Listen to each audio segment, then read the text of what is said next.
Hello.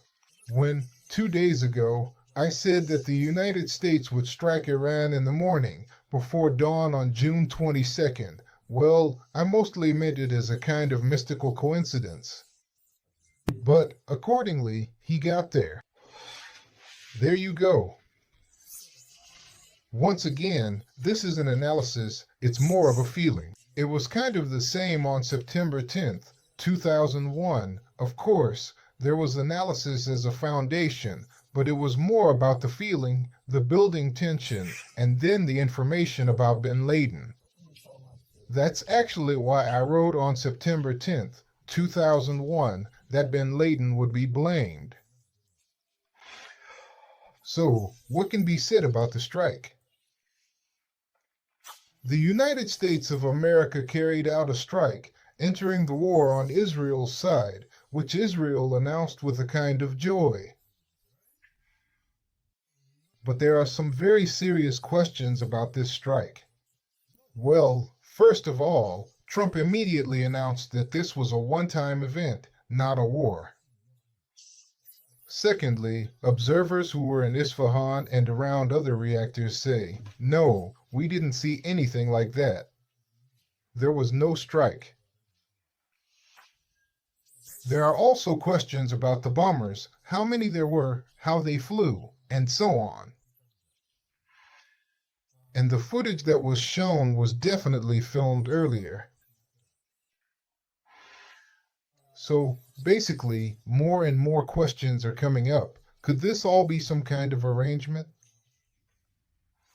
Of course, in a day or two, we'll get the exact information. But let's note that several important events have taken place.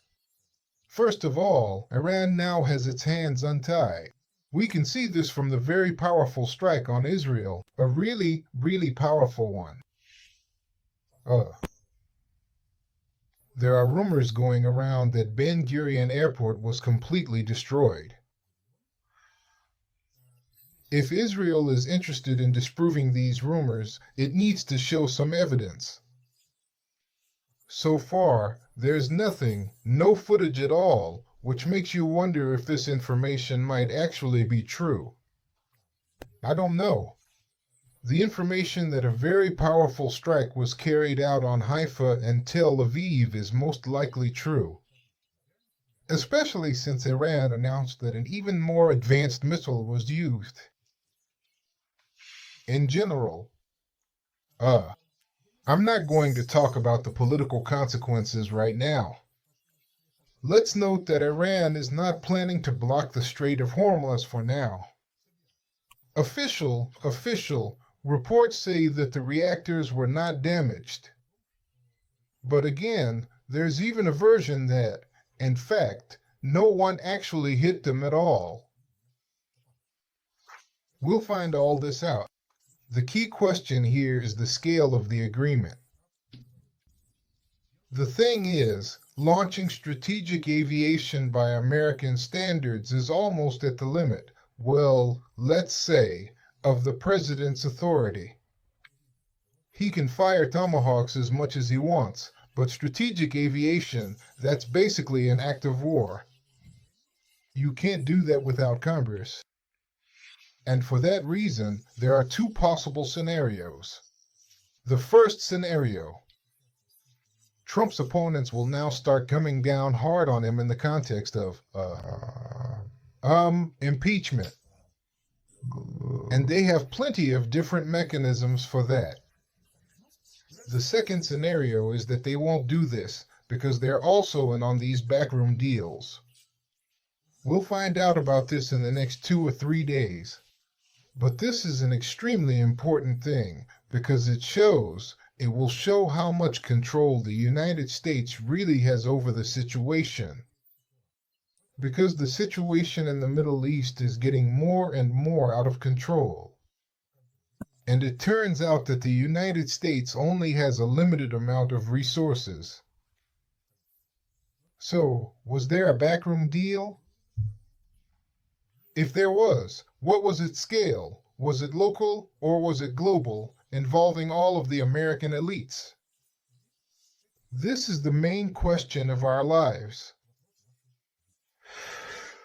A powerful blow has been dealt to our entire party of peace, and because it's now absolutely clear, well, and by the way, to our own managerial and economic elite as well, because all their calculations for preserving this environment, let's call it the Bretton Woods system for simplicity, after this blow, well, basically, they are completely meaningless. In other words, the foundation for their existence has basically been completely eliminated. How they're going to get out of this, what they're going to say, I have no idea. But I'd like to point out that the pro-Israel party, well, we're hearing less and less from them here. And as for the pro-Israel party, it actually overlaps quite a bit with the Peace Party and the British network, as Professor Evstafiev correctly pointed out. Moving on. So, what else is there to say about the outcome of this operation? Oh, right, there was information that Sunni terrorist organizations, which have always fought against Iran or at least had extremely tense relations with it, have now decided to support Iran, as you'd expect, through terrorist activity. If we assume that everything happening is actually a plot by the so-called Party of Chaos, which is based in London, then this makes perfect sense, since it is this group that largely controls Sunni terrorism. But if that's the case, then the situation in the Middle East is only going to get worse and worse, and will continue to deteriorate because we will most likely see numerous terrorist attacks, including, for example, the bombing of planes that are landing or taking off, first military transport planes, and then passenger planes, or maybe the other way around. With all sorts of stingers, both of Afghan origin and those supplied to Ukraine. And how will the current Kyiv regime fare in all this? Well, in that regard, the Supreme Commander-in-Chief in St. Petersburg has already commented on this topic.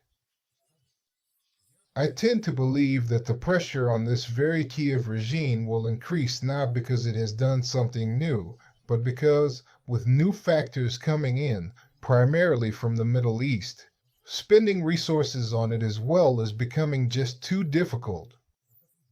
Let's agree that Middle Eastern oil outweighs even Ukrainian black soil.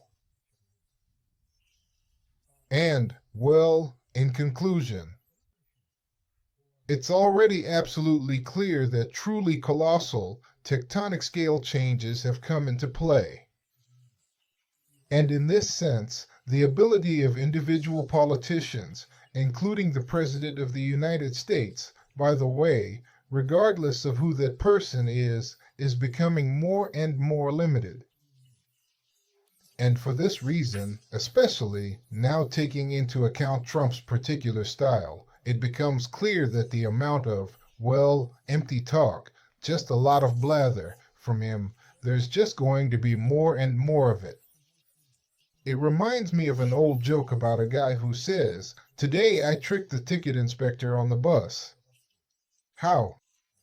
Well, I bought a ticket and didn't ride the bus. So, Trump bought a ticket to war, and if the hypothesis is correct that the strike was some kind of backroom deal, then in this case, he didn't actually go. In other words, he got all the negatives, without much of any positives. Except, perhaps, if the deal was a global one with all the American elites. In that case, Trump shifted the responsibility for this whole situation off himself and got out of the setup he was in. However, in reality, that doesn't mean they won't offer him a chance to do it again. And, well, in conclusion, it's already absolutely clear that in this situation, China should step in on Iran's side. If that happens, then we'll find ourselves in the perfect setup for passivity, in a situation where everyone is fighting each other in one way or another. But we're not, because what's happening in Ukraine, of course, isn't a global war. And if China refuses, then its influence in the world will drop even further. So in that case, it will at least become much easier for us to negotiate with them. That's the situation as of today. But I think in the coming days we'll need to come back to this topic again. Thank you. Thank you for your attention.